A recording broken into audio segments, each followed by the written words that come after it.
Hi friends, welcome back to my channel. ಇನ್ನು ನನ್ನ ಚಾನಲ್ನ ಸಬ್ಸ್ಕ್ರೈಬ್ ಮಾಡಿಲ್ಲ ಅಂದರೆ ಈ ಕೂಡಲೇ ಸಬ್ಸ್ಕ್ರೈಬ್ ಮಾಡಿ. ಇವತ್ತು ನನ್ನ ಚಾನಲ್ನಲ್ಲಿ ಹೊಸ ಚೈನೀಸ್ ಡ್ರಾಮಾನ ಎಕ್ಸ್ಪ್ಲೈನ್ ಮಾಡ್ತಿದ್ದೀನಿ. ಇದ್ರ ಹೆಸರು ಓನ್ಲಿ ಫಾರ್ ಲವ್. ಎಪಿಸೋಡ್ 1 ನಲ್ಲಿ ಫೀಮೇಲ್ ಲೀಡ್ ನ ನೋಡ್ತೀವಿ. ಇವ್ರ ಹೆಸರು shui, famous news paper reporter. Shui friend ಕೇಳ್ತಾಳೆ, ಶಿಯಾನ್ ಇಂಟರ್ವ್ಯೂ ಮಾಡೋ ಅವಕಾಶನ ಕಳ್ಕೊಂಡ್ಬಿಟ್ಟಿದ್ಯಾ, ಈಗ ಏನ್ ಮಾಡ್ತೀಯಾ? ಆಗ ಶೂಯಿ ಹೇಳ್ತಾಳೆ, ಮತ್ತೆ ಶಿಯಾನ್ ನ ಇಂಟರ್ವ್ಯೂ ಮಾಡೋದಿಕ್ಕೆ ಟ್ರೈ ಮಾಡ್ತೀನಿ. ಆಗ ಅವಳ ಫ್ರೆಂಡ್ ಹೇಳ್ತಾಳೆ, ಮತ್ತೆ ಇಂಟರ್ವ್ಯೂ ಮಾಡೋದಕ್ಕೆ ನಿನ್ಗೆ ಚಾನ್ಸ್ ಕೊಡ್ತಾರೆ ಅಂತ ಅನ್ಸುತ್ತಾ? ಆದ್ರೆ ಶೂಯಿ ಅವಳ ಕೆಲಸದಲ್ಲಿ ತುಂಬಾನೇ ಇಂಟ್ರೆಸ್ಟ್ ತೋರಿಸ್ತಿರ್ತಾಳೆ.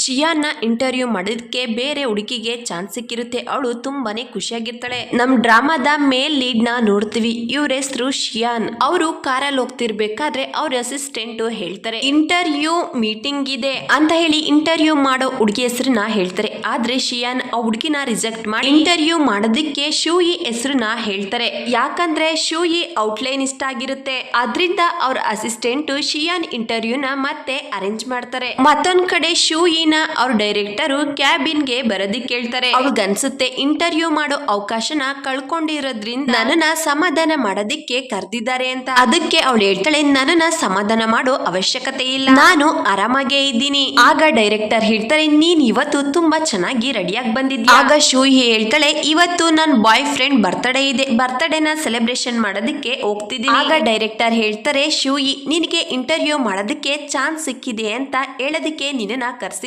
ಅವ್ರ ಮಾತ್ ಕೇಳಿ ಶೂಯಿಗೆ ತುಂಬಾನೇ ಖುಷಿ ಆಗುತ್ತೆ. ಆಗ ಡೈರೆಕ್ಟರ್ ಹೇಳ್ತಾರೆ, ಆಗಿದ್ರೆ ನಿನ್ ಬಾಯ್ ಫ್ರೆಂಡ್ ಬರ್ತ್ಡೇ ಏನ್ ಮಾಡ್ತೀಯಾ? ಆಗ ಶೂಯಿ ಹೇಳ್ತಾಳೆ, ಅವ್ರ ಬರ್ತ್ಡೇ ವರ್ಷ ಬರ್ತಾನೆ ಇರುತ್ತೆ, ನೆಕ್ಸ್ಟ್ ಟೈಮ್ ಕೂಡ ಸೆಲೆಬ್ರೇಷನ್ ಮಾಡಬಹುದು. ಆದ್ರೆ ಶಿಯಾನ ಇಂಟರ್ವ್ಯೂ ಮಾಡೋದಕ್ಕೆ ಮತ್ತೆ ನನಗೆ ಅವಕಾಶ ಸಿಗೋದಿಲ್ಲ ಅಂತ ಹೇಳಿ ಇಂಟರ್ವ್ಯೂಗೆ ಪ್ರಿಪರೇಷನ್ ಮಾಡ್ಕೊಳ್ಳೋದಕ್ಕೆ ಅಲ್ಲಿಂದ ಹೋಗ್ತಾಳೆ. ಮತ್ತೆ ಶಿಯಾನ ನೋಡ್ತೀವಿ. ಅವನ ಅಸಿಸ್ಟೆಂಟ್ ಗೆ ಹೇಳ್ತಾನೆ, ನನ್ನನ್ನ ಇಲ್ಲೇ ಡ್ರಾಪ್ ಮಾಡು, ನಾನು ಆಫೀಸ್ಗೆ ಹೋಗ್ಬೇಕು ಅಂತ ಹೇಳಿ ಆಫೀಸ್ಗೆ ಬರ್ತಾರೆ. ಮತ್ತೊಂದ್ ಕಡೆ ಶೂಯಿನ ನೋಡ್ತೀವಿ. ಅವಳಿಗೆ ಕಂಗ್ರಾಚುಲೇಷನ್ ಹೇಳೋದಿಕ್ಕೆ ಅವಳ ಫ್ರೆಂಡ್ ಬಂದಿರ್ತಾಳೆ. ಶಿಯಾನ್ನ ನೋಡಿದ್ರೆ ನಂಗೆ ತುಂಬಾ ವಿಚಿತ್ರ ಅನ್ಸುತ್ತೆ. ಫ್ಯಾಮಿಲಿ ಬಿಸ್ನೆಸ್ ನ ಬಿಟ್ಟು ಅವರೇ ಹೊಸದಾಗಿ ಬಿಸ್ನೆಸ್ ನ ಶುರು ಮಾಡಿದ್ದಾರೆ. ಅವರಿಗೆ ಒಬ್ಬ ಗರ್ಲ್ ಫ್ರೆಂಡ್ ಕೂಡ ಇದ್ಲು, ದೊಡ್ಡ ಆಕ್ಟರ್. ಶಿಯಾನ್ನ ಅವಳು ಕೂಡ ಬಿಟ್ಟೋಗಿದ್ದಾಳೆ. ಎಲ್ರು ಕೂಡ ಶಿಯಾನ್ನ ಸೆಲ್ಫಿಶ್ ಅಂತ ಹೇಳ್ತಾರೆ. ಮತ್ತೊಂದ್ ಕಡೆ ಶಿಯಾನ್ನ ನೋಡ್ತೀವಿ. ಆಫೀಸ್ಗೆ ಬಂದಿರ್ತಾನೆ. ಮೀಟಿಂಗ್ ಹಾಲ್ ಕಡೆ ನೋಡ್ತಾನೆ. ಅಲ್ಲಿ ಒಬ್ಬ ಹುಡುಗ ಕೂತ್ಕೊಂಡು ಯೋಚನೆ ಮಾಡ್ತಿರ್ತಾನೆ. ಮತ್ತೊಂದ್ ಕಡೆ ಶೂಯಿನ ನೋಡ್ತೀವಿ. ಶಿಯಾನ್ ಫೋಟೋ ತಗೊಳ್ಳೋದಕ್ಕೆ ಇಂಟರ್ನೆಟ್ ಅಲ್ಲಿ ಸರ್ಚ್ ಮಾಡ್ತಿರ್ತಾಳೆ. ಆದ್ರೆ ಚೆನ್ನಾಗಿ ಕ್ಲಾರಿಟಿ ಆಗಿರೋ ಫೋಟೋ ಸಿಗೋದೇ ಇಲ್ಲ. ಮತ್ತೊಂದ್ ಕಡೆ ಶಿಯಾನ್ನ ನೋಡ್ತೀವಿ. ಆ ಹುಡುಗನ್ಗೆ ಹೇಳ್ತಾನೆ, ನೀನು ಡಾಟಾ ಎಂಟ್ರಿನ ತುಂಬಾ ಚೆನ್ನಾಗಿ ಮಾಡಿದ್ಯಾ, ಬೇರೆ ರೂಮಲ್ಲಿ ವೇಟ್ ಮಾಡ್ತಿರು, ನಾನು ಬರ್ತೀನಿ ಅಂತ ಹೇಳಿ ಮೀಟಿಂಗ್ ನ ಶುರು ಮಾಡ್ತಾನೆ. ಇವರು ಬೇರೆ ಕಂಪ್ನಿಯಿಂದ ಬಂದಿರ್ತಾರೆ. ಇವರಿಗೆ ಶಿಯಾನ್ ಅಪ್ಪ ತುಂಬಾ ಚೆನ್ನಾಗಿ ಪರಿಚಯ ಇರ್ತಾರೆ. ಅವರು ಶಿಯಾನ್ ಜೊತೆ ಪಾರ್ಟ್ನರ್ಶಿಪ್ ಬಗ್ಗೆ ಮಾತಾಡ್ತಿರ್ತಾರೆ. ಆದ್ರೆ ಶಿಯಾನ್ ಅವರಿಗೆ ಇನ್ಸೈಟ್ ಮಾಡ್ತಾನೆ. ಅದರಿಂದ ಅವರು ಕೋಪ ಮಾಡ್ಕೊಂಡು ಅಲ್ಲಿಂದ ಹೊರಟೋಗ್ತಾರೆ. ಅವ್ರು ಹೋಗ್ತಿದ್ದಾಗೆ ಶಿಯಾನ್ ಆ ಹುಡುಗನ ಜೊತೆ ಮಾತಾಡೋದಕ್ಕೆ ಶುರು ಮಾಡ್ತಾನೆ. ಅವನಿಗೆ ಅವ್ನು ಮಾಡಿರೋ ವರ್ಕ್ ತುಂಬಾನೇ ಇಷ್ಟ ಆಗಿರುತ್ತೆ. ನೆಕ್ಸ್ಟ್ ಶಿಯಾನ್ ಜೊತೆ ಒಬ್ಬ ವ್ಯಕ್ತಿ ಹೇಳ್ತಾರೆ, ನಿಮ್ ತಂದೆ ಅವರಿಗೆ ಒಳ್ಳೆ ಫ್ರೆಂಡ್ಸು, ಅವ್ರ ಜೊತೆ ಈ ರೀತಿ ಮಾತಾಡೋದು ಸರಿಯಲ್ಲ. ಆಗ ಶಿಯಾನ್ ಹೇಳ್ತಾನೆ, ನಾನ್ ಬೇಕಾದ್ರೆ ಇನ್ವೆಸ್ಟ್ ಮಾಡ್ತೀನಿ, ಆದ್ರೆ ಪರ್ಸನಲ್ ವಿಷಯನ ಶೇರ್ ಮಾಡ್ಕೊಳ್ಳೋದು ನನಗೆ ಇಷ್ಟ ಆಗಲ್ಲ ಅಂತ ಹೇಳಿ ಅವ್ನ ಕ್ಯಾಬಿನ್ ಒಳಗಡೆ ಹೋಗ್ತಾನೆ. ಅಲ್ಲಿಗೆ ಅಸಿಸ್ಟೆಂಟ್ ಬಂದು ಹೇಳ್ತಾನೆ, ಇವತ್ ರಾತ್ರಿ ಗುಹಾನ್ ಡಿನ್ನರ್ ಗೆ ಬರೋದಿಕ್ಕೆ ಕೇಳಿದ್ದಾರೆ. ಆಗ ಶಿಯಾನ್ ಹೇಳ್ತಾನೆ, ಇವತ್ ರಾತ್ರಿ ಹೋಗೋದಿಕ್ಕಾಗಲ್ಲ, ನಾನ್ ತುಂಬಾ ಬ್ಯುಸಿ ಆಗಿದ್ದೀನಿ ಅಂತ ಹೇಳಿ ಫೋನ್ ತಗೊಂಡು ನೋಡ್ತಾನೆ. ಅದ್ರಲ್ಲಿ ಒಂದು ಹುಡುಗಂದು ಇರುತ್ತೆ. ಡಿನ್ನರ್ ಹೋಗೋದಿಕ್ಕೆ ಒಪ್ಕೋತಾನೆ. ಆಗ ಅವನ ಅಸಿಸ್ಟೆಂಟ್ ಹೇಳ್ತಾನೆ, ಇವತ್ ರಾತ್ರಿ ನಿಮ್ದು ಇಂಟರ್ವ್ಯೂ ಇದೆ, ಅದನ್ನೇನ್ ಮಾಡೋದು? ಆಗ ಶಿಯಾನ್ ಹೇಳ್ತಾನೆ, ಇವತ್ ರಾತ್ರಿ ಇರೋ ಇಂಟರ್ವ್ಯೂನ ಕ್ಯಾನ್ಸಲ್ ಮಾಡು, ಮತ್ತೆ ಯಾವತ್ತಾದ್ರೂ ಕೊಡಬಹುದು, ಅವರಿಗೆ ಅರ್ಥ ಆಗುತ್ತೆ ಅಂತ ಹೇಳ್ತಾರೆ. ಮತ್ತೊಂದ್ ಕಡೆ ಶೂಯಿ ಅವಳ ಬಾಯ್ ಫ್ರೆಂಡಿಗೆ ಕಾಲ್ ಮಾಡಿರ್ತಾಳೆ, ಇವತ್ ರಾತ್ರಿ ಶಿಯಾನ್ ಜೊತೆ ಇಂಟರ್ವ್ಯೂ ಇದೆ, ಈ ಇಂಟರ್ವ್ಯೂಗಾಗಿ ತುಂಬಾ ವರ್ಷದಿಂದ ಕಾಯ್ತಾ ಇದ್ದೆ, ನೆಕ್ಸ್ಟ್ ಟೈಮ್ ನಿನ್ ಜೊತೆ ಸೇರಿ ಸೆಲೆಬ್ರೇಷನ್ ಮಾಡ್ತೀನಿ ಅಂತ ಹೇಳ್ತಾಳೆ. ಅವಳ ಬಾಯ್ ಫ್ರೆಂಡ್ ಕೂಡ ಒಪ್ಕೋತಾನೆ. ಅಷ್ಟರಲ್ಲಿ ಅವಳಿಗೆ ಶಿಯಾನ್ ಅಸಿಸ್ಟೆಂಟ್ ಇಂದ ಕಾಲ್ ಬರುತ್ತೆ. ಆಗ ಅವನು ಹೇಳ್ತಾನೆ, ಇವತ್ತು ಶಿಯಾನ್ ಇಂಟರ್ವ್ಯೂನ ಕೊಡೋದಿಕ್ಕೆ ಆಗೋದಿಲ್ಲ, ಪರ್ಸನಲ್ ಕೆಲಸ ಇದೆ, ಇಂಟರ್ವ್ಯೂನ ನೆಕ್ಸ್ಟ್ ವೀಕ್ ಗೆ ಪೋಸ್ಟ್ ಪೋನ್ ಮಾಡ್ತಿದೀವಿ. ಆಗ ಶಿಯಾನ್ ಹೇಳ್ತಾಳೆ, ಇಂಟರ್ವ್ಯೂನ ಯಾವತ್ತಾದ್ರೂ ಕೂಡ ಮಾಡಲೇಬೇಕು, ನಾನಿವತ್ತು ಅವ್ರ ಕೆಲಸ ಮುಗಿಯೋವರೆಗೂ ವೆಯ್ಟ್ ಮಾಡ್ತೀನಿ. ಆಗ ಅವನ ಅಸಿಸ್ಟೆಂಟು ಸರಿ ಅಂತ ಹೇಳ್ತಾನೆ. ಈ ಟೆನ್ಷನಿಂದ ಅವಳ ಫ್ರೆಂಡಿಗೆ ಕಾಲ್ ಮಾಡ್ತಾಳೆ. ಇವತ್ತು ರಾತ್ರಿ ಶಿಯಾನ್ ಎಲ್ಲಿರ್ತಾರೆ ಅಂತ ತಿಳ್ಕೊಂಡು ನನಗೆ ಹೇಳ್ಬೇಕು ಅಂತ ಹೇಳಿ ಸ್ವಲ್ಪ ಸಮಯ ವೆಯ್ಟ್ ಮಾಡ್ತಾಳೆ. ಶಿಯಾನ್ ಇರೋ ಜಾಗನ ತಿಳ್ಕೊಂಡು ಇಂಟರ್ವ್ಯೂ ಮಾಡೋದಿಕ್ಕೆ ಅಲ್ಲಿಗೆ ಹೋಗ್ತಾಳೆ. ಶಿಯಾನ್ ಅಸಿಸ್ಟೆಂಟ್ಗೆ ಕಾಲ್ ಮಾಡಿ ಹೇಳ್ತಾಳೆ, ನಾನು ಕೂಡ ಪ್ರೈವೇಟ್ ಪಾರ್ಟಿ ನಡೀತಿರೋ ಜಾಗಕ್ಕೆ ಬಂದಿದ್ದೀನಿ. ಪಾರ್ಟಿ ಮುಗಿದ್ಮೇಲೆ ಶಿಯಾನ್ನ ಇಂಟರ್ವ್ಯೂ ಮಾಡಬೇಕು ಅಂತ ಅನ್ಕೊಂಡಿದ್ದೀನಿ. ಆಗ ಅವನು ಹೇಳ್ತಾನೆ, ಶಿಯಾನ್ನ ಕೇಳ್ಬಿಟ್ಟು ಹೇಳ್ತೀನಿ ಇವತ್ ರಾತ್ರಿ ಫ್ರೀ ಆಗಿದ್ದಾರೋ ಇಲ್ವೋ ಅಂತ. ಅದರಿಂದಾಗಿ ಶೂಯಿ ಅದೇ ಜಾಗದಲ್ಲಿ ನಿಂತ್ಕೊಂಡು ಕಾಯ್ತಿರ್ತಾಳೆ. ಆಗ ಅಲ್ಲಿದ್ದ ವ್ಯಕ್ತಿಗಳು ಯು ಬಗ್ಗೆ ಮಾತಾಡೋದನ್ನ ಕೇಳಿಸ್ಕೊತಾಳೆ. ಮತ್ತೊಂದ್ ಕಡೆ ಶಿಯಾನ್ ಅಸಿಸ್ಟೆಂಟು ಅವನಿಗೆ ಹೇಳ್ತಾನೆ, ಗುಹಾನ್ ಇನ್ನು 10 ಮಿನಿಟ್ಸ್ ಲೇಟ್ ಆಗಿ ಬರ್ತಾರೆ. ಇವತ್ತು ನಿಮ್ ಇಂಟರ್ವ್ಯೂನ ಮಾಡ್ಬೇಕಾಗಿದ್ದ ಹುಡುಗಿ ಇಲ್ಲಿಗೆ ಬಂದು ಕಾಯ್ತಿದ್ದಾಳೆ. ನಾನು ಅವಳಿಗೆ ಹೇಳ್ದೆ ಇವತ್ ನೀವು ಫ್ರೀ ಇಲ್ಲ ಅಂತ, ಆದ್ರೂ ಕೂಡ ಬಂದಿದ್ದಾರೆ ಅಂತ ಹೇಳ್ತಾರೆ. ಆಗ ಶಿಯಾನ್ ಹೇಳ್ತಾನೆ, ಇವತ್ ರಾತ್ರಿ ನಾನು ಫ್ರೀ ಇಲ್ಲ, ಅವರಿಗೆ ಕುಡಿಯೋದಿಕ್ಕೆ ತಿನ್ನೋದಿಕ್ಕೆ ಅರೇಂಜ್ ಮಾಡಿ ಕಾರ್ ಮಾಡಿ ಇಲ್ಲಿಂದ ಕಳ್ಸು. ಮತ್ತೊಂದ್ ಕಡೆ ಶೂಯಿನ ನೋಡ್ತೀವಿ, ವೆಯ್ಟ್ ಮಾಡ್ತಿರ್ತಾಳೆ. ಅವಳ ಹೊಟ್ಟೆ ಸರಿ ಇರೋದಿಲ್ಲ, ಮಾತ್ರೆ ತಗೊಳ್ಳೋದಿಕ್ಕೆ ಅಂತ ನೋಡ್ತಾಳೆ, ಆದ್ರೆ ಗ್ಲಾಸ್ ಅಲ್ಲಿ ನೀರಿರೋದಿಲ್ಲ. ಅಷ್ಟರಲ್ಲಿ ಅಲ್ಲಿಗೆ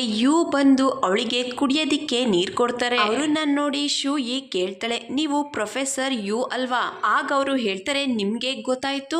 ಆಗ ಶೂಯಿ ಹೇಳ್ತಾಳೆ, ನಾನು ಫೈನಾನ್ಷಿಯಲ್ ರಿಸರ್ಚ್ ಮಾಡ್ತೀನಿ, ನಾನು ನಿಮ್ ಬಗ್ಗೆ ತುಂಬಾನೇ ಕೇಳಿದ್ದೀನಿ, ನೀವು ಎಲ್ಲಿ ಪ್ರೊಫೆಸರ್ ಆಗಿ ವರ್ಕ್ ಮಾಡಿದ್ರೋ ಅಲ್ಲಿ ನಾನು ಓದ್ಕೊಂಡ್ ಬಂದಿದ್ದೀನಿ. ಅವಳ ಮಾತನ್ನ ಕೇಳಿ ಯುಗೆ ತುಂಬಾನೇ ಖುಷಿ ಆಗುತ್ತೆ. ಅವಳ ಜೊತೆ ತುಂಬಾ ಚೆನ್ನಾಗಿ ಮಾತಾಡ್ತಾರೆ. ಇಬ್ರು ಕೂಡ ಅವ್ರ ಕಾಂಟ್ಯಾಕ್ಟ್ ನಂಬರ್ನು ಕೂಡ ಎಕ್ಸ್ಚೇಂಜ್ ಮಾಡ್ಕೋತಾರೆ. ಇವರಿಬ್ರು ಕೂಡ ದೂರದಿಂದಲೇ ಶಿಯಾನ್ ನೋಡ್ತಾ ಇರ್ತಾರೆ. ಅವ್ರ ಅಸಿಸ್ಟೆಂಟು ಶೂಯಿನ ನೋಡಿ ಹೇಳ್ತಾರೆ, ಇವತ್ತು ನಿಮ್ ಇಂಟರ್ವ್ಯೂನ ಮಾಡ್ಬೇಕು ಅನ್ಕೊಂಡಿರೋದು ಇದೇ ಹುಡುಗಿ, ಇವ್ರ ಹೆಸರು ಶೂಯಿ. ಅವಳ ಹೆಸರು ಕೇಳ್ತಿದ್ದಾಗೆ ಶಿಯಾನ್ಗೆ ಒಂದು ಫಂಕ್ಷನ್ ನೆನಪಾಗುತ್ತೆ. ಶೂಯಿ ಹೆಸರು ಕೂಗಿ ಅವಳನ್ನ ಅವಾರ್ಡ್ ತಗೊಳ್ಳೋದಿಕ್ಕೆ ಇನ್ವೈಟ್ ಮಾಡ್ತಾರೆ. ಶಿಯಾನ್ ಕೂಡ ಅದೇ ಫಂಕ್ಷನ್ ಅಲ್ಲಿ ಇರ್ತಾರೆ, ಆದ್ರೆ ಶೂಯಿ ಮುಖನ ನೋಡೋದಿಕ್ಕಾಗಿರಲ್ಲ. ಪ್ರೆಸೆಂಟ್ ನಲ್ಲಿ ಶಿಯಾನ್ ಯುನ ಪಾರ್ಟಿ ಅಟೆಂಡ್ ಮಾಡೋದಿಕ್ಕೆ ಕರೀತಾರೆ. ಶೂಯಿ ಶಿಯಾನ್ ನೋಡಿ ಇಂಟರ್ವ್ಯೂ ಬಗ್ಗೆ ಮಾತಾಡೋದಿಕ್ಕೆ ಅಂತ ಹೋಗ್ತಾಳೆ, ಆದ್ರೆ ಅಸಿಸ್ಟೆಂಟು ಬಿಡೋದಿಲ್ಲ, ಇದು ಪ್ರೈವೇಟ್ ಪಾರ್ಟಿ, ನೀವಿಲ್ಲಿಗೆ ಬರೋ ಹಾಗಿಲ್ಲ, ಇವತ್ತು ಶಿಯಾನ್ ನಿಮಗೆ ಇಂಟರ್ವ್ಯೂನ ಕೊಡೋದಿಕ್ಕಾಗಲ್ಲ, ನಿಮಗೆ ಕಾರ್ ಅರೇಂಜ್ ಮಾಡ್ತೀನಿ. ಆಗ ಶಿವಿ ಹೇಳ್ತಾಳೆ, ಬೇಡ, ನನ್ನನ್ನ ಪಿಕ್ ಮಾಡೋದಿಕ್ಕೆ ಬರ್ತಾರೆ. ಈಗ ಗುಹಾನ್ ಅರೇಂಜ್ ಮಾಡಿದ ಪಾರ್ಟಿನ ನೋಡ್ತೀವಿ. ಗುಹಾನ್ ಎಲ್ರಿಗೂ ಕೂಡ ಯುನ ನಮ್ಮ ಫೈನಾನ್ಷಿಯಲ್ ಪ್ರೊಫೆಸರ್ ಅಂತ ಹೇಳಿ ಪರಿಚಯ ಮಾಡಿಸ್ತಾರೆ. ಇದಾದ್ಮೇಲೆ ಗುಹಾನ್ ಯು ಶಿಯಾನ್ ಜೊತೆಲಿ ಕೆಲಸ ಮಾಡೋದಿಕ್ಕೆ ಚಿಯರ್ಸ್ ಮಾಡ್ತಾರೆ. ಮತ್ತೊಂದ್ ಕಡೆ ಶೂಯಿನ ನೋಡ್ತೀವಿ, ಮಳೆ ಬರ್ತಿರುತ್ತೆ. ಅವಳ ಬಾಯ್ ಫ್ರೆಂಡ್ಗೆ ಕಾಲ್ ಮಾಡಿ ಪಿಕ್ ಮಾಡೋದಿಕ್ಕೆ ಬೇಗ ಬಾ ಅಂತ ಹೇಳ್ತಾಳೆ. ತುಂಬಾ ಸಮಯ ಆದ್ರೂ ಕೂಡ ಅವನು ಬಂದಿರೋದಿಲ್ಲ. ಶಿಯಾನ್ ಅಸಿಸ್ಟೆಂಟು ಶೂಯಿನ ನೋಡಿ ಅವನಿಗೆ ಹೇಳ್ತಾನೆ, ಇನ್ನು ಈ ಹುಡುಗಿ ಹೋಗೇ ಇಲ್ಲ, ಇಲ್ಲೇ ಇದ್ದಾಳೆ. ಆಗ ಶಿಯಾನ್ ಹೇಳ್ತಾನೆ, ಶೂಯಿಗಾಗಿ ಕಾರ್ ಅರೇಂಜ್ ಮಾಡೋದಿಕ್ಕೆ ಹೇಳಿದ್ನಲ್ಲ. ಆಗ ಅಸಿಸ್ಟೆಂಟ್ ಹೇಳ್ತಾರೆ, ಶೂಯಿ ಹೇಳಿದ್ರು ಕಾರ್ ಅರೇಂಜ್ ಮಾಡೋದು ಬೇಡ, ಪಿಕ್ ಮಾಡೋದಿಕ್ಕೆ ಬರ್ತಾರೆ ಅಂತ. ಆಗ ಶಿಯಾನ್ ಶೂಯಿ ಎದುರುಗಡೆ ಕಾರ್ ನಿಲ್ಸೋದಿಕ್ಕೆ ಹೇಳ್ತಾರೆ. ಶೂಯಿ ಒಬ್ಳೆ ನಿಂತಿರೋದನ್ನ ನೋಡಿ ತುಂಬಾ ಜನ ಅವಳನ್ನ ಪಿಕ್ ಮಾಡೋದಿಕ್ಕೆ ಕೇಳ್ತಾರೆ. ಅದರಿಂದ ಅವಳಿಗೆ ತುಂಬಾನೇ ಮುಜುಗರ ಅನಿಸ್ತಿರುತ್ತೆ. ಆಗ ಅವಳು ಹೇಳ್ತಾಳೆ, ನನಗೆ ಗೊತ್ತು ಮಳೆ ಬರ್ತಿದೆ, ನನ್ನನ್ನ ಪಿಕ್ ಮಾಡೋದಿಕ್ಕೆ ನನ್ನ ಬಾಯ್ ಫ್ರೆಂಡ್ ಬರ್ತಾನೆ ಅಂತ ಹೇಳ್ತಿರ್ತಾಳೆ. ಅದನ್ನ ಕೇಳಿ ಶಿಯಾನ್ಗೆ ಶಾಕ್ ಆಗುತ್ತೆ. ಗಾಡಿನ ನಿಲ್ಲಿಸ್ತಾಳೆ, ಹಾಗೆ ಹೋಗೋದಿಕ್ಕೆ ಹೇಳ್ತಾನೆ. ಅಷ್ಟರಲ್ಲಿ ಶೂಯಿ ಬಾಯ್ ಫ್ರೆಂಡ್ ಅವಳನ್ನ ಪಿಕ್ ಮಾಡ್ತಾರೆ. ಶಿಯಾನ್ ಅಸಿಸ್ಟೆಂಟು ಶೂಯಿನ ಅವಳ ಬಾಯ್ ಫ್ರೆಂಡ್ ಪಿಕ್ ಮಾಡೋದನ್ನ ನೋಡಿ ನಿಜವಾಗ್ಲೂ ಶೂಯಿಗೆ ಬಾಯ್ ಫ್ರೆಂಡ್ ಇದ್ದಾನೆ, ಅವ್ರನ್ನ ನೋಡಿದ್ರೆ ಆಗ ಅನ್ಸೋದೇ ಇಲ್ಲ. ಆಗ ಶಿಯಾನ್ ಹೇಳ್ತಾನೆ, ನೀನ್ ಯಾಕೆ ಅವ್ರ ಬಗ್ಗೆ ಅಷ್ಟೊಂದು ಯೋಚನೆ ಮಾಡ್ತಿದ್ಯಾ? ಆಗ ಅಸಿಸ್ಟೆಂಟ್ ಹೇಳ್ತಾರೆ, ಅವರಿಗೆ ಬಾಯ್ ಫ್ರೆಂಡ್ ಇರಲೇಬೇಕು, ನೋಡೋದಕ್ಕೆ ಎಷ್ಟು ಚೆನ್ನಾಗಿದ್ದಾರೆ, ಕೆಲಸ ಕೂಡ ಸರಿಯಾಗಿ ಮಾಡ್ತಾರೆ. ಮತ್ತೊಂದ್ ಕಡೆ ಶೂಯಿ ಅವಳ ಬಾಯ್ ಫ್ರೆಂಡ್ ನ ನೋಡ್ತೀವಿ. ಇವತ್ ಇದ್ದ ಇಂಟರ್ವ್ಯೂ ಬಗ್ಗೆ ಕೇಳ್ತಾರೆ. ಆಗ ಶೂಯಿ ಹೇಳ್ತಾಳೆ, ನಾನು ಇವತ್ತು ತುಂಬಾನೇ ಅಪ್ಸೆಟ್ ಆಗಿದ್ದೀನಿ, ಇಲ್ಲಿಗೆ ಇಂಟರ್ವ್ಯೂ ಮಾಡೋದಿಕ್ಕೆ ಅಂತ ಬಂದೆ, ಆದ್ರೆ ಇಂಟರ್ವ್ಯೂನ ಮಾಡೋದಿಕ್ಕಾಗ್ಲಿಲ್ಲ. ಅವಳ ಬಾಯ್ ಫ್ರೆಂಡ್ಗೆ ಕಾಲ್ ಬರ್ತಿರುತ್ತೆ, ಆದ್ರೆ ಅವನು ಕಾಲನ್ನ ಪಿಕ್ ಮಾಡಲ್ಲ. ಅವಳನ್ನ ಮನೆ ಹತ್ರ ಬಿಟ್ಟು ಅಲ್ಲಿಂದ ಹೊರಟೋಗ್ತಾನೆ. ಶೂಯಿ ಮನೆ ಒಳಗಡೆ ಬಂದು ಫೋನ್ ನೋಡ್ತಾಳೆ, ಫೋನ್ ಎಲ್ಲೂ ಕೂಡ ಸಿಗೋದಿಲ್ಲ. ಅದರಿಂದ ಅವಳು ಫೋನ್ ಲೊಕೇಶನ್ ನ ಚೆಕ್ ಮಾಡ್ತಾಳೆ. ಆಗ ಫೋನ್ ಹಾಸ್ಪಿಟಲ್ ನೆಟ್ವರ್ಕ್ ನ ತೋರಿಸ್ತಿರುತ್ತೆ. ಅದರಿಂದ ಶೂಯಿ ಬಾಯ್ ಫ್ರೆಂಡ್ ಬಗ್ಗೆ ಯೋಚನೆ ಮಾಡ್ತಾ ಹಾಸ್ಪಿಟಲ್ ಹತ್ರ ಬರ್ತಾಳೆ. ಶೂಯಿ ಬಾಯ್ ಫ್ರೆಂಡ್ ಬೇರೆ ಹುಡುಗಿ ಜೊತೆ ನಿಂತಿರ್ತಾನೆ. ಅದನ್ನ ನೋಡಿ ಅವಳಿಗೆ ಅನ್ಸುತ್ತೆ ಅವ್ರ ಫ್ರೆಂಡ್ ಇರ್ಬೇಕು ಅಂತ. ಆದ್ರೆ ಅವಳ ಬಾಯ್ ಫ್ರೆಂಡ್ ಆ ಹುಡುಗಿಗೆ ಕಿಸ್ ಮಾಡೋದನ್ನ ನೋಡಿ ಅವಳಿಗೆ ಶಾಕ್ ಆಗುತ್ತೆ. ಅವಳು ಇಟ್ಕೊಂಡಿದ್ದ ಅಂಬ್ರೆಲಾ ಕೆಳಗಡೆ ಬಿದ್ದೋಗುತ್ತೆ. ಬೇಜಾರಿಂದ ಟ್ಯಾಕ್ಸಿಲಿ ಅಲ್ಲಿಂದ ಹೊರಟೋಗ್ತಾಳೆ. ಶೂಯಿ ಬಾಯ್ ಫ್ರೆಂಡಿಗೆ ಆ ಹುಡುಗಿ ಹೇಳ್ತಾಳೆ ಶೂಯಿ ಜೊತೆ ಬ್ರೇಕಪ್ ಮಾಡ್ಕೊಂಡು ನನ್ನನ್ನ ಡೇಟ್ ಮಾಡು ಅಂತ. ಅವನ್ ಗರ್ಲ್ ಫ್ರೆಂಡ್ಗೆ ಬಾಯ್ ಹೇಳಿ ಶಿಂಗ್ ಝೋನ್ ಕಾರ್ ಹತ್ರ ಬರ್ತಾನೆ. ಅಲ್ಲಿ ಒಂದು ಲಾಕೆಟ್ ಇರುತ್ತೆ. ಅದನ್ನ ನೋಡಿ ಶಾಕ್ ಆಗ್ತಾನೆ. ಶಿಂಗ್ ಝೋನ್ ಶೂಯಿಗೆ ಅದನ್ನ ಕೊಡ್ಸಿರ್ತಾರೆ. ಅದನ್ನ ನೋಡಿ ಅವರಿಗೆ ಟೆನ್ಷನ್ ಜಾಸ್ತಿ ಆಗುತ್ತೆ. ಮತ್ತೊಂದ್ ಕಡೆ ಶೂಯಿ ಅವರಿಬ್ರು ಜೊತೆಲಿ ತೆಗೆಸ್ಕೊಂಡಿದ್ದ ಫೋಟೋನ ಕಟ್ ಮಾಡಿ ಸಪರೇಟ್ ಮಾಡ್ತಾಳೆ. ಸ್ವಲ್ಪ ಸಮಯ ಆದ್ಮೇಲೆ ಶೂಯಿ ಮನೆಗೆ ಜಿಂಗ್ಶೋನ್ ಬರ್ತಾರೆ. ನಾನು ಎಕ್ಸ್ಪ್ಲೇನ್ ಮಾಡ್ತೀನಿ, ನನಗೆ ಸಮಯ ಕೊಡು ಅಂತ ಹೇಳ್ತಾರೆ. ಆದ್ರೆ ಶೂಯಿ ಬ್ರೇಕಪ್ ಅಂತ ಹೇಳಿ ಬಾಗ್ಲಾಗ್ತಾಳೆ. ಇದೆಲ್ಲ ಅವಳು ಕನ್ಸಾಗಿರುತ್ತೆ. ಕೂತ್ಕೊಂಡು ಕನ್ಸ್ ಕಾಣ್ತಿರ್ತಾಳೆ. ರಿಯಲ್ ಆಗಿ ಅವಳ ಮನೆಗೆ ಜಂಕ್ಷನ್ ಬಂದಿರ್ತಾನೆ. ನಾನ್ ನಿನ್ ಜೊತೆ ಬ್ರೇಕಪ್ ಮಾಡ್ಕೋತಿದ್ದೀನಿ, ನೀನ್ ಒಪ್ಕೊಂಡ್ರೆ ನಿನ್ ಜೊತೆ ಫ್ರೆಂಡ್ ಆಗಿರ್ತೀನಿ ಅಂತ ಹೇಳ್ತಾನೆ. ಆಗ ಅವಳಿಗೆ ಕೋಪ ಬರುತ್ತೆ. ನಿನ್ ಫ್ರೆಂಡ್ಶಿಪ್ ಯಾರಿಗ್ ಬೇಕು ಅಂತ ಹೇಳಿ ಅವಳು ಕೊಡ್ಸಿದ್ದ ಫೋನನ್ನ ಈಸ್ಕೊಂಡು ಅವನ್ ಕೊಟ್ಟಿದ್ದ ಗಿಫ್ಟನ್ನೆಲ್ಲ ಅವನಿಗೆ ವಾಪಸ್ ಕೊಟ್ಟು ಇಲ್ಲಿಂದ ಹೊರಟೋಗು ಅಂತ ಹೇಳಿ ಬಾಗ್ಲಾಗ್ತಾಳೆ. ಶೋಯಿ ಬಾಯ್ ಫ್ರೆಂಡು ಅವಳ ಮನ್ಸನ್ನ ಬದಲಾಯಿಸೋದನ್ನ ಬಿಟ್ಟು ಗಿಫ್ಟನ್ನ ಚೆಕ್ ಮಾಡ್ತಿರ್ತಾನೆ. ಅದನ್ನ ಶೋಯಿ ನೋಡ್ತಾಳೆ. ಅವಳ ಕೋಪ ಮತ್ತಷ್ಟು ಹೆಚ್ಚಾಗುತ್ತೆ. ಮತ್ತೊಂದ್ ಕಡೆ ಶೋಯಿ ಫ್ರೆಂಡ್ನ ನೋಡ್ತೀವಿ. ಅವಳು ಬಾರಲ್ಲಿರ್ತಾಳೆ. ಅಲ್ಲಿಗೆ ಒಬ್ಬ ಹುಡುಗ ಬಂದು ಅವಳನ್ನ ಅಪ್ರೋಚ್ ಮಾಡ್ತಿರ್ತಾನೆ. ಅಷ್ಟರಲ್ಲಿ ಶೋಯಿಯಿಂದ ಅವಳಿಗೆ ಮೆಸೇಜ್ ಬರುತ್ತೆ.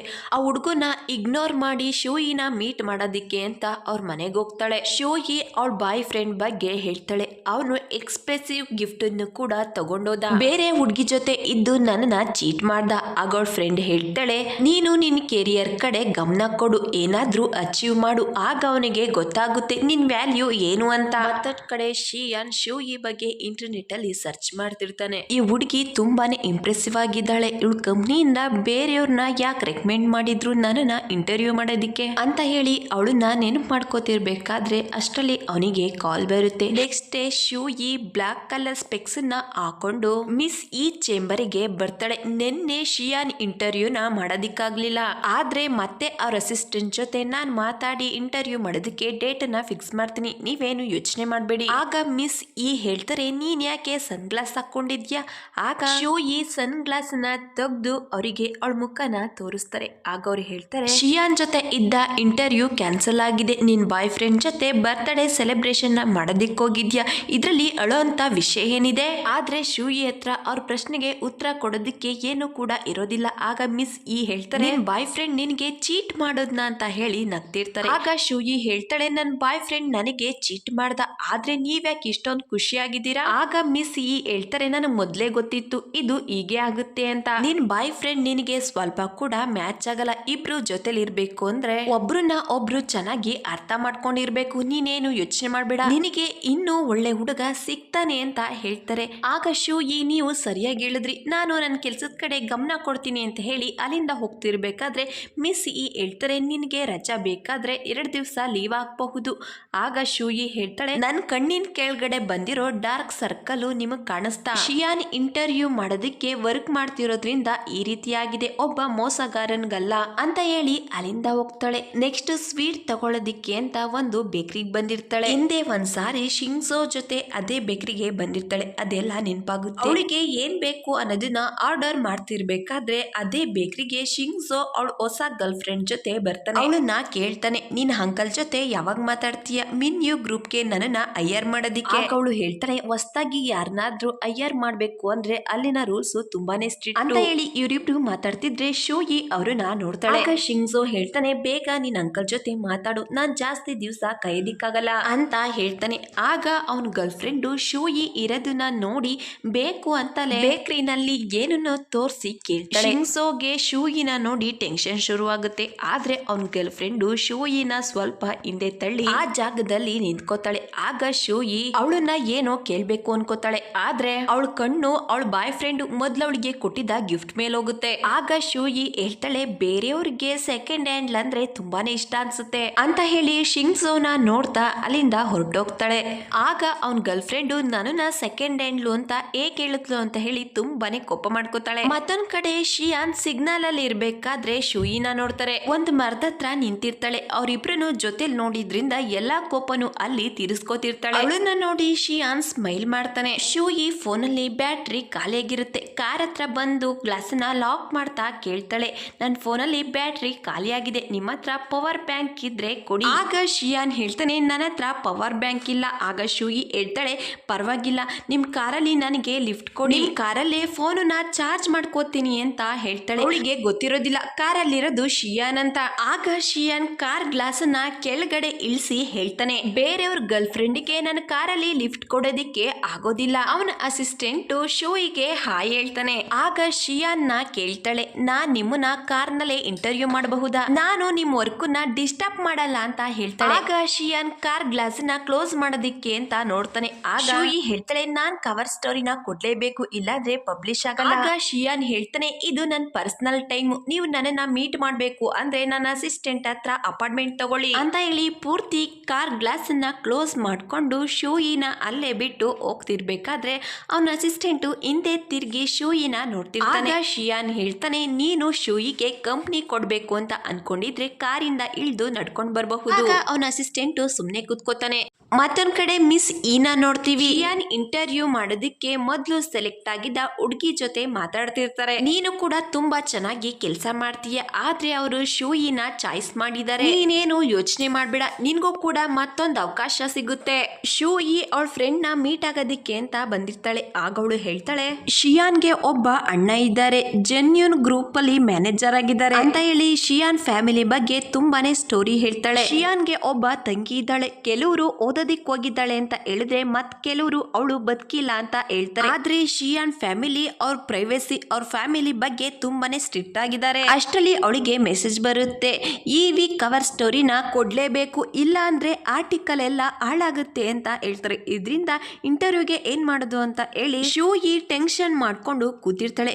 ಮತ್ತೊಂದ್ ಕಡೆ ಶಿಯಾನ್ ಕಂಪ್ನಿಗೆ ಬಂದಿರ್ತಾನೆ. ಅವನ ಅಸಿಸ್ಟೆಂಟ್ಗೆ ಹೇಳ್ತಾನೆ, ಶೂಯಿ ಜೊತೆ ಇಂಟರ್ವ್ಯೂನ ಅರೇಂಜ್ ಮಾಡು, ಶೆಡ್ಯೂಲ್ಡ್ ಏನಿದೆ ಅಂತ ಕೇಳ್ತಾನೆ. ಆಗ ಅವನ ಅಸಿಸ್ಟೆಂಟ್ ಹೇಳ್ತಾನೆ, ಈ ವೀಕ್ ತುಂಬಾನೇ ಬ್ಯುಸಿ ಆಗಿದ್ದೀರಾ, ಮಂಡೇ ಇಂಟರ್ವ್ಯೂನ ಕೊಡಬಹುದು. ಮತ್ತೊಂದ್ ಕಡೆ ಶೂಯಿ ಶಿಯಾನ್ ನ ಇವತ್ತು ಇಂಟರ್ವ್ಯೂ ಕೊಡಬಹುದಾ ಅಂತ ಕೇಳೋದಿಕ್ಕೆ ಅಂತ ಟ್ರೈ ಮಾಡ್ತಿರ್ತಾಳೆ. ಆದ್ರೆ ಅವರು ಮೀಟಿಂಗ್ ಅಲ್ಲಿ ಫುಲ್ಲು ಬ್ಯುಸಿ ಆಗಿರ್ತಾರೆ. ಈಗ ರಾತ್ರಿ ಆಗಿರುತ್ತೆ. ಅವನ ಅಸಿಸ್ಟೆಂಟ್ ಹೇಳ್ತಾರೆ, ಮುಂದೆ ಇರೋ ಮೀಟಿಂಗು ಅಷ್ಟು ಈಸಿ ಆಗಿಲ್ಲ, ನೀವು ಸ್ವಲ್ಪ ರೆಸ್ಟ್ ಮಾಡಿ. ಆಗ ಅವನು ಹೇಳ್ತಾನೆ, ಪರವಾಗಿಲ್ಲ, ನಾನು ಆರಾಮಾಗೇ ಇದ್ದೀನಿ, ನೀನೇನು ಯೋಚನೆ ಮಾಡಬೇಡ ಅಂತ ಹೇಳಿ ಮೀಟಿಂಗ್ ನ ಅಟೆಂಡ್ ಮಾಡ್ತಾರೆ. ಮೀಟಿಂಗ್ ಎಲ್ಲ ಮುಗಿದ ಮೇಲೆ ಅವನ ಅಸಿಸ್ಟೆಂಟ್ ಜೊತೆ ಮಾತಾಡ್ತಿರ್ತಾನೆ. ಆಗ ಅವನ ಅಸಿಸ್ಟೆಂಟ್ಗೆ ಮೆಸೇಜ್ ಬರುತ್ತೆ. ಅವನು ಕೇಳ್ತಾನೆ, ನೀವು ಇಂಟರ್ವ್ಯೂ ಕೊಡೋದ್ರ ಬಗ್ಗೆ ಏನ್ ಡಿಸೈಡ್ ಮಾಡಿದೀರಾ? ಆಗ ಶಿಯಾನ್ ಹೇಳ್ತಾನೆ, ಎಷ್ಟು ಬೇಗ ಆಗುತ್ತೋ ಅಷ್ಟ್ ಬೇಗ ಮೀಟಿಂಗ್ ನ ಅರೇಂಜ್ ಮಾಡು. ಆಗ ಅವನ ಅಸಿಸ್ಟೆಂಟ್ ಕೇಳ್ತಾನೆ, ನೀವು ನಾಳೆ ಫ್ರೀ ಇದ್ದೀರಾ?